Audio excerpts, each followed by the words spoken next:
বন্ধুরা, আজকে আমি আপনাদের নিয়ে চললাম টাঙ্গাইলের মধুপুর উপজেলার এক রহস্যময় ঐতিহাসিক স্থানে, যার নাম হচ্ছে সুতানালা বড় দিঘি। এটি শুধু একটি দিঘি নয়, এই দিঘির সাথে জড়িয়ে আছে প্রাচীন এক রাজার প্রেম, ত্যাগ আর বিশ্বাসের গল্প। ওয়েলকাম সোলাগুড়ি বড় দিঘি।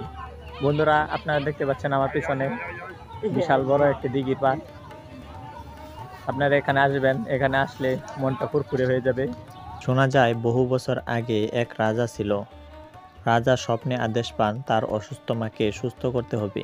12 তীর্থের জল দিয়ে পূজা করি। রাজা তখন দেশের 12টি পবিত্র স্থান থেকে পানি এনে এই দিঘিতে ঢালেন এক রাতের মধ্যেই। মায়ের আরোগ্য হলেও রাজা নিজে হারিয়ে যান এই দিঘির জলে। আর সেই থেকেই এই দিঘির নাম হয় সুতানালা দিঘি বা 12 তীর্থের জলের দিঘি। এই দিঘি আজও আছে, শত বছরের ইতিহাস বুকে নিয়ে দাঁড়িয়ে আছে।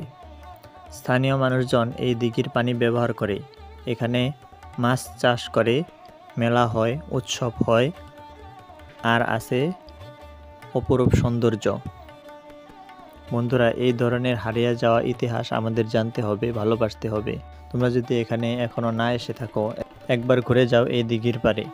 প্রাচীন এই দিঘির পাশে দাঁড়িয়ে ছবি তুলতে, গল্প করতে অনেক ভালো লাগবে।